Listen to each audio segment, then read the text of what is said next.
Hello दोस्तों, smart education GDR में आपका स्वागत है। अगर आपने इस चैनल को सब्सक्राइब नहीं किया है तो कर लीजिए, क्योंकि और भी अच्छे अच्छे वीडियो यहाँ पर मिलने वाले हैं आपको। देखिए, जैसा कि आप यहाँ देख रहे हैं, I go, I went, I had gone, I have gone, I will go, I would go, I may go, I must go. और इसी प्रकार I have been going, I had been going, I keep going, I will be going. ये लिखा हुआ है। आप में से अधिकतर लोगों को शायद ये पता होगा कि इनका इस्तेमाल कैसे करना है, और जिनको पता नहीं है वो आज समझ लेंगे कि इनका इस्तेमाल कैसे होगा और किस स्थिति में होगा। कहने में तो काफ़ी इजी लगता है ये जनरली, जैसे कि आई गो, बिल्कुल सही है, इजी है भी, कहने में क्या लगता है भी। आई गो का प्रयोग हम डेली रूटीन के लिए करते हैं, दिनचर्या के लिए करते हैं। ठीक है, जब कभी डेली रूटीन की बात होती है, दिन के कोई भी काम की बात होती है, वहाँ पे हम सब्जेक्ट प्लस वर्ब फर्स्ट लगाते हैं। जैसे मैं जाता हूँ, मैं आता हूँ, मैं खेलता हूँ, मैं पढ़ाता हूँ, मैं सोचता हूँ, मैं कोशिश करता हूँ। इस प्रकार से जैसे मैंने कहा कि आई गो, मैं जाता हूँ, मैं जाता हूँ।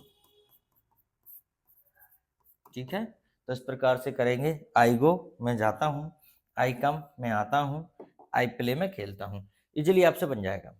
अब आप देखते हैं यहाँ पे कुछ भी किया जा सकता है। अब देखते हैं आई बेंट, ये कंप्लीट पास्ट होता है, मतलब मैं गया, मैं गया, मैं गया, मैं आया, मैं गया, मैंने खेला, मैंने सोचा, मैंने पूछा, मैंने महसूस किया, मैंने कोशिश की, मैंने कार चलाई, मैंने दरवाज़ा खोला, मैंने उसे पढ़ाया।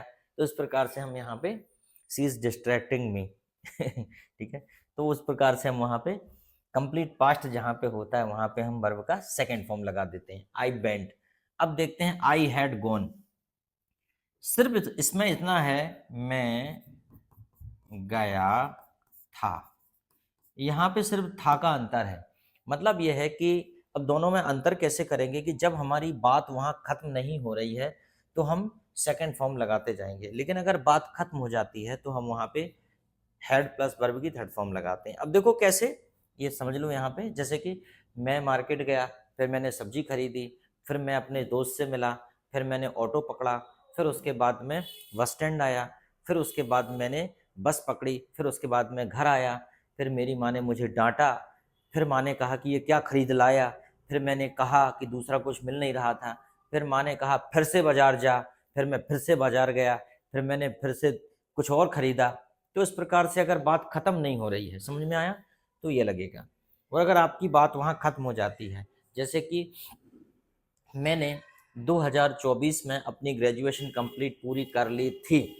ठीक है, मतलब मैं 2024 में अपनी ग्रेजुएशन कंप्लीट कर चुका था, तो आप ऐसा कहेंगे I had completed my graduation before 2024। ठीक है, या आप ये कहें कि शादी होने से पहले उसकी नौकरी लग गई थी। मतलब यह है कि शादी बाद में हुई है, नौकरी उसकी पहले लग चुकी थी। तो आप ये कहेंगे he had got job before he got married. ठीक है, तो उसका एक काम हो चुका था। समझ में आया ये अंतर। आई हैव गॉन, ये कंप्लीट प्रेजेंट है, जैसे मैं जा चुका हूं, मैं जा चुका हूं। ठीक है, अभी कोई काम हाल में हुआ है, हो चुका है, तो हम उसके लिए ये लगाएंगे, जैसे कि मैं जा चुका हूं, किसी ने आपसे कहा कि खाना खा लो, किसी ने आपसे कहा प्लीज हैव लंच या प्लीज हैव डिनर, अब no no, I have just have, I have just had, या आई हैव टेकन, मैं ले चुका हूं। तो वहां पे आप इस प्रकार का बोलेंगे। कोई दिक्कत है? मुझे लगता है ये आपको बहुत अच्छे से समझ में आ गया। ठीक है, फिर बात करते हैं आई विल गो। आई विल गो का मतलब होता है एक बार कोई काम करना फ्यूचर में। ठीक है, जैसे मैं जाऊंगा, मैं आऊंगा, मैं खेलूंगा, मैं पढ़ूंगा। ठीक है, मैं जाऊंगा,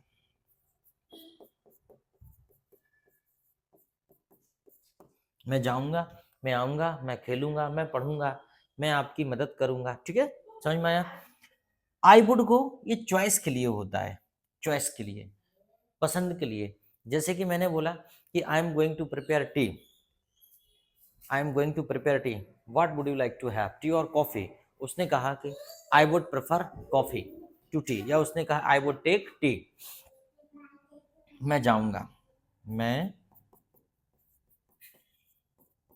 जाऊंगा। ठीक है, मान लो एक ऐसी स्थिति बता दी हमने कि चॉइस वाली बात है। ठीक है, जैसे कि you have to option.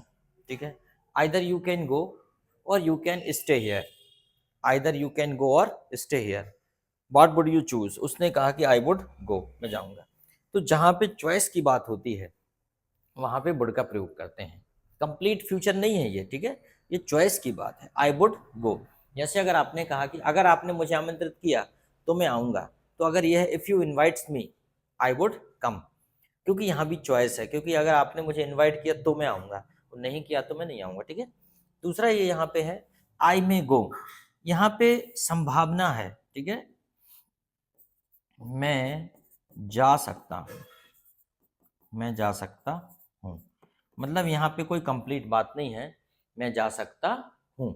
I would, I may गो, मैं जा सकता हूँ। कहते हैं इट मे रेन टुडे, आज बारिश हो सकती है, ठीक है।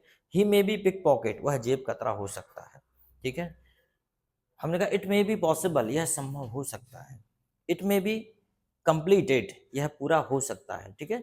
तो कुल मिला के यह है कि जहाँ संभावना होगी वहां पे एक अनुमान होता है। जैसे पानी को देख के, मौसम काले बादलों को देख के लगता है कि इट मे रेन टुडे, आज बारिश हो सकती है, ठीक है।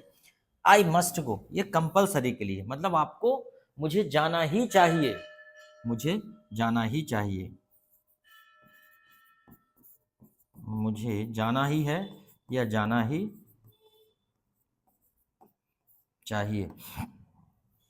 आई मस्ट गो, मुझे जाना ही चाहिए, मुझे पढ़ना ही चाहिए, ठीक है।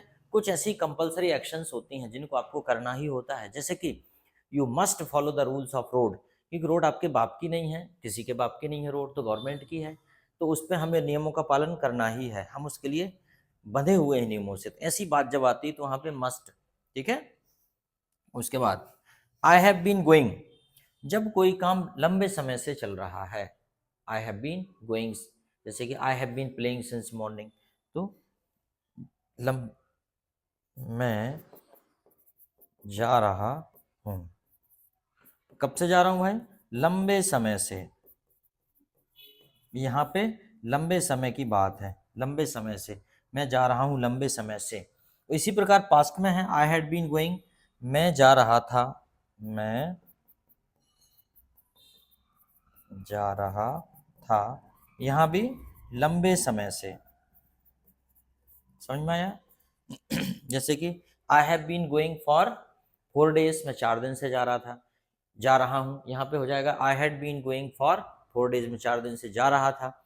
अब उसके बाद दिया है आई कीप गोइंग, इसका मतलब है मैं जाता रहता हूँ, मैं जाता रहता हूँ, कुछ भी बना लो यहाँ पे भाई, मैं जाता रहता हूँ, मैं खेलता रहता हूँ, मैं पढ़ाता रहता हूँ। I keep teaching, I keep dancing, I keep singing, I keep playing, I keep cooking, मैं पकाता रहता हूँ। कोई दिक्कत, अभी मैं एक एक सेंटेंसेस और बता दूंगा आपको, ठीक है, एक एक सेंटेंस और बताऊंगा, सभी के बहुत सारे सेंटेंसेस बता दूंगा, ठीक है।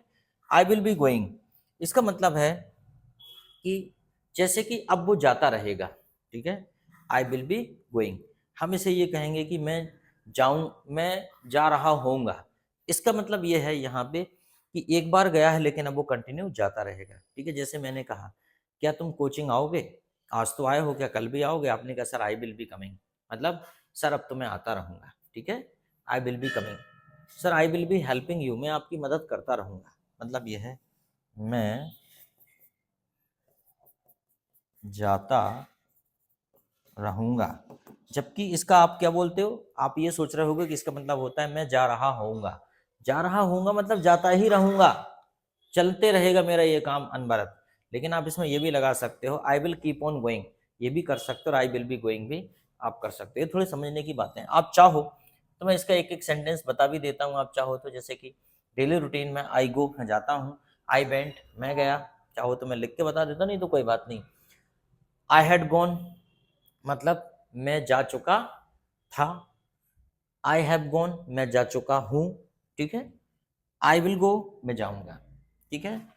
आई वुड गो, मैं जाऊंगा, चॉइस, पसंद, यहाँ पे पसंद की बात हो रही, ठीक है।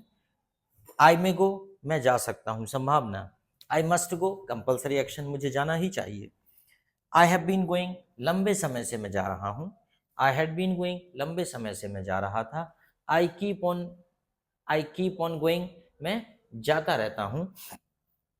और उसके बाद आई विल बी गोइंग, मैं जाता रहूँगा। ठीक है? ठीक, ठीक। तो मुझे लगता है कि आपको समझ में आ गया होगा। अगर आपको किसी प्रकार का डाउट हो, तो आप मुझे इसमें बताइएगा कमेंट्स में, तो मैं उसके आपके डाउट को क्लियर करूँगा। Probably there should not be any doubt. Thank you very much.